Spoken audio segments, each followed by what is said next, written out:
Yay! Example problem time! And here's example number 4, and this is where we left the last video. An essential oil was analyzed on the polarimeter. Oh, wait a minute now. Essential oil, you say? Well, that's called a neat liquid because it is a liquid at room temperature where we're going to make the measurements, and there was no solvent. It was just put some of the essential oil in the polarimeter tube and let's get a polarimeter value. That's what that is. So we have an essential oil, and I hope that this makes my life way easier for calculations. A lab worker pipetted 3 mils of the oil on a balance to obtain the density. Oh, okay, well, because it says that, I'm probably going to have to use the density equation in some form or fashion. So density equals the mass, and it says the mass of the 3 mils was 3.892 and 3. Okay, that's great. Divided by the volume, which was 3 milliliters, and my density value can be calculated because we know that for a neat liquid, density is going to be very important. So 3.8923, and then we're going to divide that by 3, and 1.2974. That's the density value, 1.2974 gram per mil. All right, so over here to the side, specific gravity equals observed rotation, specific rotation equals observed rotation times L times C. That is what it normally is, because this is most of the time a solid dissolved in liquid, making a solution, and concentration is grams per mil. But because this is a neat liquid, this is a rho instead. So rho is the density value. So it's still gram per mil. It's just the density that goes here, and that's about the difference. All right, so with that said, we're going to start plugging and chugging out an answer. So what is the specific rotation? All right, so bracket fish, or bracket alpha, equals my observed rotation, 6.98 divided by the length of the cell, which is 1, is what it says, 1 decimeter cell. And we're going to multiply that by rho, and rho is density, and density I just calculated is 1.2974. All right, so there we go. That's how we'll set that problem up. And I'm going to do something really stupid. I'm going to do this in baby steps, and I'm going to clean up the bottom first. Okay, well, 1 times 1.2974 equals, well, what do you know? When you multiply or divide by 1, you get the same answer. That was expected. So the only thing that we really have to do here is take 6.98, and then we'll divide it by 1.2 and 9 and a 7 and a 4. And then I hit equal. There's my answer, 5.379 So we're going to round this off to probably, I don't know, let's say 2 decimal places. So we'll do 5.38. So 5.38 is going to be the answer that I need to key in for my calculation. So this is basically what goes on with an essential oil and or a neat liquid. And once more, that neat liquid means that it is a liquid at room temp. I have not used it. I have not dissolved it. I haven't done anything else other than loading it up straight up into the polarimeter cell and making an analysis or a run of it. All right. And that number is what I would use to compare the values that I'm finding in a reference book or within the monograph. So that number is going to be pretty important a little bit later down the road. All right. So next up, I want to talk about the calibration procedure of a polarimeter. And again, we're not going to forget about example problem 1B because we have to know a little bit about the calibration procedure before we answer that. And guess what? That's what we're getting ready to talk about. All right, so calibration procedure with a polarimeter. How do we make sure that the polarimeter is actually reporting and reading the correct values? Most of the time, we actually use sucrose as a standard that we will place onto the instrument in order to get some readouts. Sucrose is used because, number one, it's very cheap compared to some of the other standards. I mean, it's literally like sugar water that we are making, and we can make the sugar water in different concentrations, and very often that's exactly what's done. And we look at the numbers that are coming from the machine just to make sure that they are matching what they should be matching. So the first step when we make the calibration standard checks is to dry the sucrose at 105 degrees. So this is almost like an LOD method, a loss on drying method. We're going to place that sample into an oven. We're going to heat it. We're going to drive off any type of residual water. And then we keep it in there for 4 hours just to make sure that everything really is driven off at that point. Then we're going to take the dried sucrose that has no water weight at this point, and we're going to make a 10 and a 20 and a 30 and a 40 and a 50% solution. And all of those measurements are going to be ran on the polarimeter at 25 degrees. And we use water as a solvent. And then what begins to happen is that we start taking a look at the readouts that we are getting from the instrument. So once we blank with the solvent, once we start running these values, we are going to start seeing target numbers here for specific rotation. And that value should be really, really close. So if you take a look, this actually is a mistake. This should really be a 13.28 to a 13.38. That is our 10% solution once we start solving for it and kind of calculating specific rotation. 26.5 to 26.6 is our 20%. And then 39.8 to 39.9 is our 30%. 50 to 53, that's our 40%. And then 66.18 to 66.28, that's our 50%. So these are our target values that we would be looking for if we ran as pure as we can get it sucrose that has been previously dried for 4 hours in an oven. And if we get this range for each one of these, then we feel really good. Our machine is actually reporting the numbers like it's supposed to be reporting. I can feel really good about the data that shows up on the display screen. And if it's not fitting this data and it's off, then that means that this thing maybe has to be internally calibrated in some form or fashion. And that way we can kind of tune this instrument in to the actual legit variables or values that it should be giving us. So this is kind of the first step in the calibration procedure. Again, simple sugar water is used, ranges 10 to 50%, and we have target values that we like to see when we do that. There is a standard cell that you can purchase in order to make sure that your machine is also working the proper way.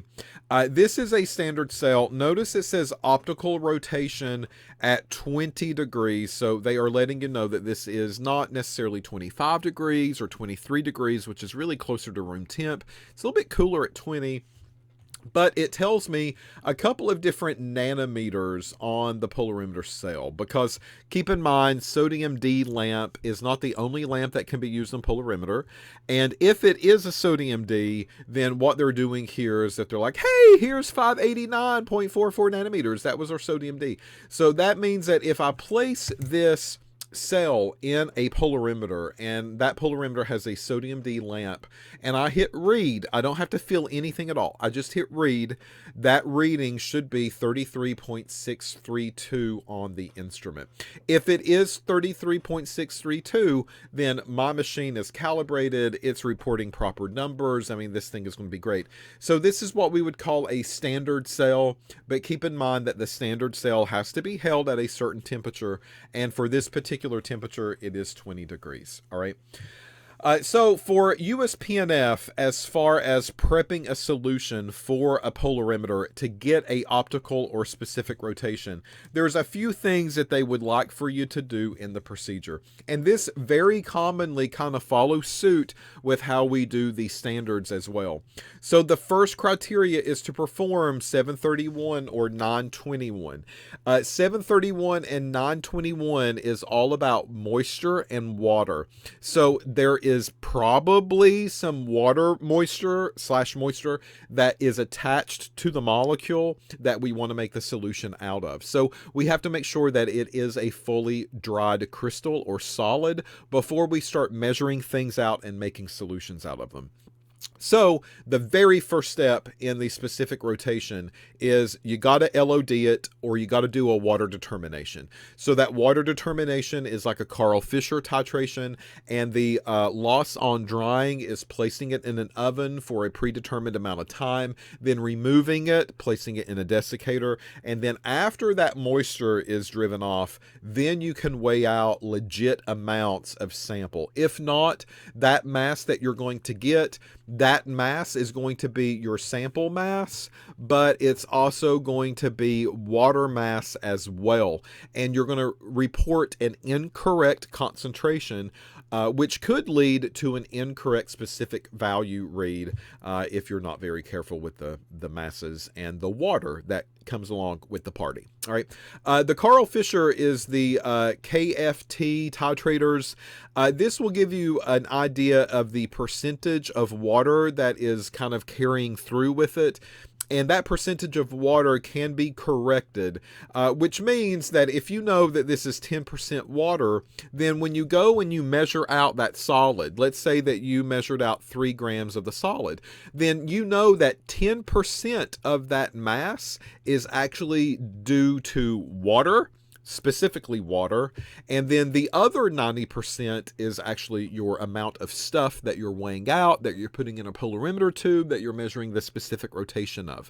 So normally what happens here is that if the KFT is actually kind of performed before the sample prep happens, then you will take a certain percentage of that number, and that percentage of that mass is going to represent your actual raw mass of the sample or the solid that you are measuring out. The remnants is going to be water. Okay. Next, make all solutions according to the directions. Keep in mind that not every time DI water is used. Very often it is, but there are times where we are dissolving in alcohols, we're dissolving in some type of organic solvent. This is perfectly okay. And it's even okay if that solvent has a little bit of optical rotation to it. By definition, it should not. But just a smidge, it's going to be okay because we're going to blank using that solvent. So whatever we use to make the sample with, whether that is DI or ethanol or methanol or DMSO or some type of other organic like cyclohexane, doesn't matter. You blank it with that solvent and then you start running the samples based off of that blank. All right. So treat that just like any other time. A blank is a blank, and DI is not a requirement here for solution prep. Right. Next up, we're going to set the machine to 25 degrees, or we're going to have to correct for that at least. Now, that could be setting the instrument to 25, or that means warming your sample up until it gets to 25. You want to be within a plus or minus 0.5 degrees of that. So 24.5, 25, 25.5, they're all valid. We can use those. So warm it up a little bit warmer than what you think that you need. And by the time that you pour it, transfer it into the polarimeter cell, get it into the polarimeter, you have cooled down a little bit where you're going to fit within that plus or minus 0.5 window. That's always the general rule of thumb, really for everything. Next, typically a 1 polarimeter tube is going to be used, 1 decimeter. Again, there are different versions of polarimeter tubes that are out there because monographs do sometimes refer to different lengths of a polarimeter cell. So 1 decimeter, pretty standard though. That's what we use most of the time. And then finally, the readings should all take place within 30 minutes of the prep. If it's not within 30 minutes of the prep, you want to at least be consistent with the time.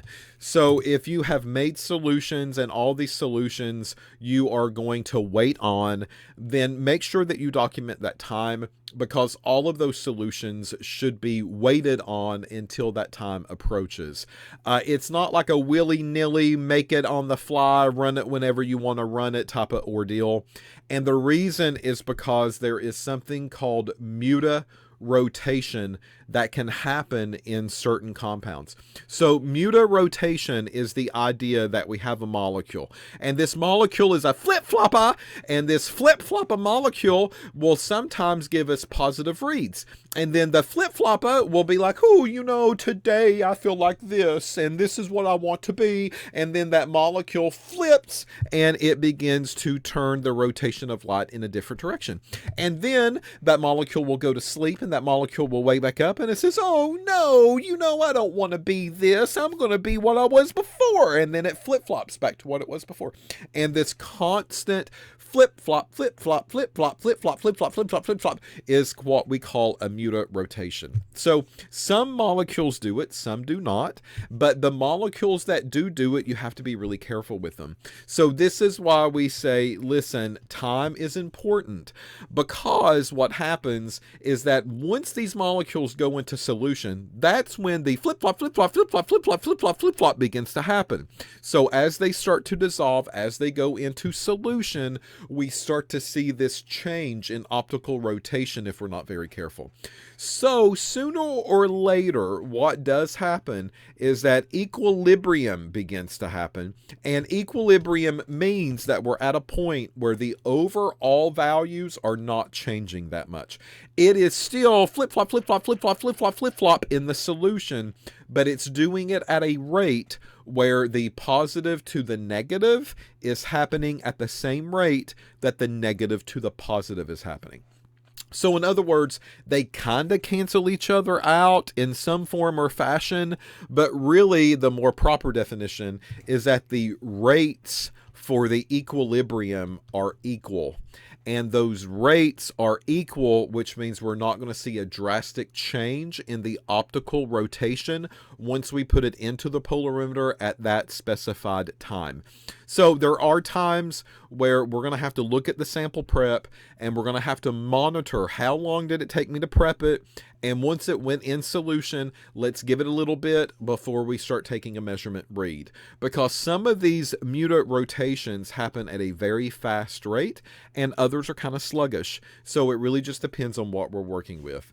So that's what's called mutarotation, and mutarotation can be a problem because flip-flop, flip-flop, flip-flop, flip-flop, flip-flop, and we want them to come to equilibration or equilibrium before we make a lot of these measurements on them. So we want to make sure that we keep track of times, we're going to document it, we're going to log it, and as long as we work fast and consistent, then we'll be able to make sense out of the data. So, 15 minutes, 30 minutes, 2 hours, whatever the case is, we just really have to pay attention to them for mutarotation compounds. One of the biggest mutarotators here are a lot of your sugars. These are going to be the monosaccharides, though. So these monosaccharides that are things like glucose and fructose, these could be mutarotators if you're not very careful. They constantly open up, change their orientation, and close back. And they do this over and over and over and over. One of our labs in a different class actually focuses on equilibrium and monitoring the way that these sugar compounds change their rotation over a course of time. Here's an example of glucose, and glucose is just kind of like your blood sugar in a way. And glucose comes in a linear form, but glucose also has a ring structure, and that's what you're seeing here. So think of like these straight chain molecules, or the linear forms of these molecules will wrap around, and when they do that, they form a ring or a circle, and then, there's things that kind of hang off of this, of course. But what goes on is that this is going to be one version of the sugar, and this is another version of the sugar. And what begins to happen is that the ring opens up to the linear form, and then we can have things that change positions during that time. And then when the ring closes back, because it constantly opens and closes, opens and closes, opens and closes. So when these rings close back, it kind of locks that into place momentarily, and then that ring opens up again, and then we could have a switch, and then the ring closes back again. So this is the definition of mutarotation, and sugars are notoriously known to mutarotate. Finally, optical versus angular rotation. That is something that the USP monograph talks about. Angular rotation is what's given to a neat liquid. So those essential oils that we are running, or those liquids that we don't really have to dissolve in some type of solvent, those neat liquids really are not deemed as optical or specific rotation. They are going to be referred to as angular rotation, even though it's pretty much the same thing, right? Even though it's pretty much the same thing, it is an angular rotation that goes along with it. We've already talked about the procedures of those. We saw that they were identical. You just load the sample up into the sample cell, place it into the polarimeter, close the door, do a calculation, and you get a value. But we just refer to them as an angular rotation value instead of something else. So no calculations are going to be needed most of the time. They are direct reads, and no calculation means concentration work, right?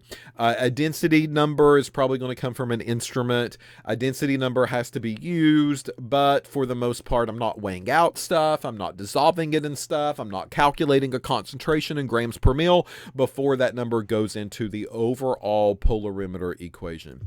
Also, something that I didn't mention is what's highlighted here on the screen. When you do a neat liquid, most of the time you blanket, but you blanket empty. You do not put a solvent in because you did not use a solvent to prepare that sample, right? This is a neat liquid.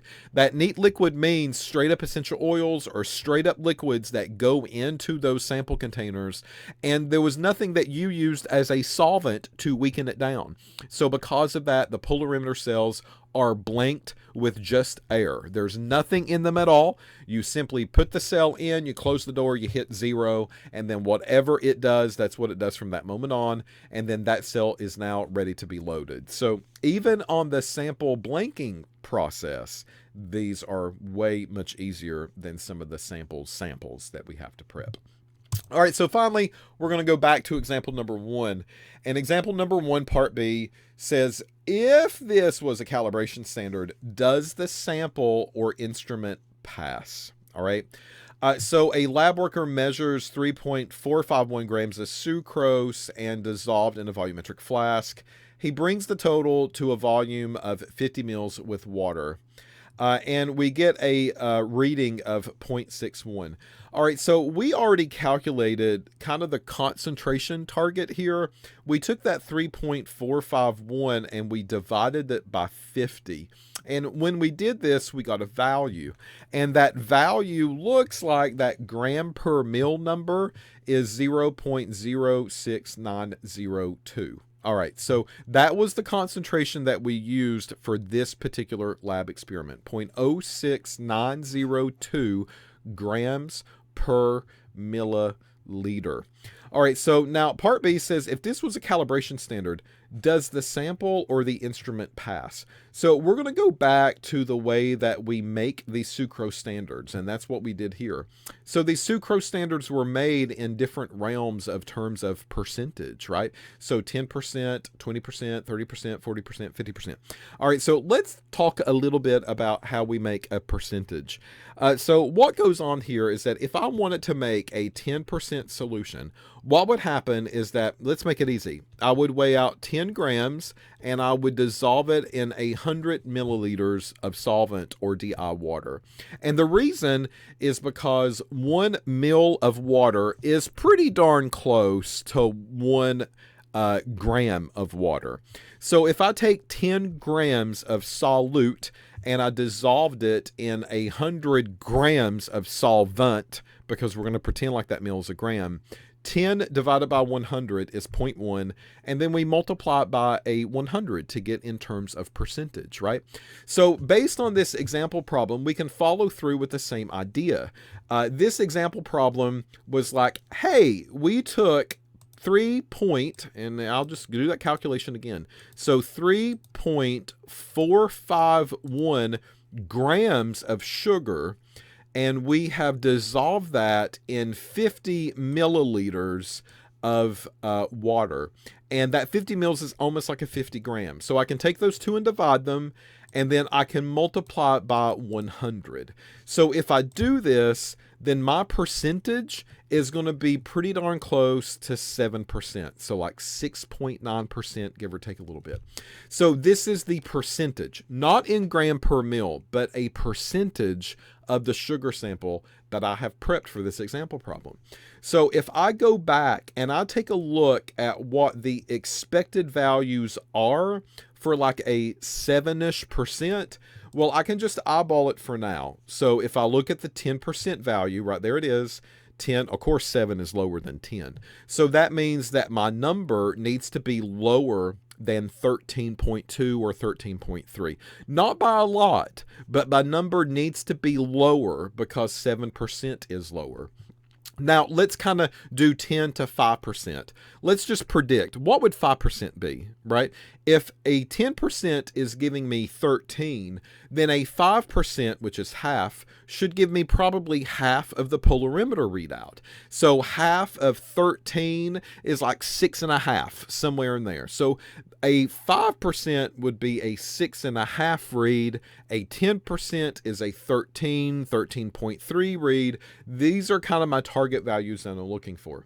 So based on example problem number 1, if I made a 7% solution, because that's what this person did, and I obtained a reading of 0.61, then I know good and well that that standard has not been prepped the right way, because a 5% should have been reading at least 6.5 to 7, somewhere in that ballpark, just based on math in my head. Somewhere in that ballpark should have been there. This sample in that example problem, that was a 7%, and it only read 0.61, there's something majorly off. So in part B, the answer is going to be no. There's no way that that sample or that instrument will pass this readout, because this is nowhere close what it needs to be. Something is drastically off. Again, in this example problem, I have made something close to a 7%. And based on these predicted sucrose values of what they should have been, well, half of 10 is 5. And half of 13 is like 6.5 at least. I should be greater than 6.5 for sure, because I've got a 7% solution that's been prepped, not a 5%. So absolutely not. This is not going to work. All right. So, what a doozy. These kind of wraps up all of the lecture topics and things that we needed to talk about for optical rotation, which is General Chapter 781. So, a little bit of some background will show up on the online quizzes. You'll see some math questions related to the equations for the online quizzes. Just be really comfortable with what goes where and how to solve those types of problems. I think that you'll do perfectly fine. And a little bit about how we make sure that our polarimeter actually is working the proper way. And then finally, the definition of chirality, which is the whole reason that we're doing these measurements anyway. It's all about chiral compounds, and it's all about mirror images, and that by definition is a center that is connected to 4 different groups. And if I don't have this, I don't have optical rotation. If I don't have optical rotation, I don't need the polarimeter, because that's exactly what it's used for, to measure that optical rotation. So have fun on the lecture assignments and studying your lecture notes. I think I gave you plenty. And until the next discussion, I'll talk to you then. Bye-bye.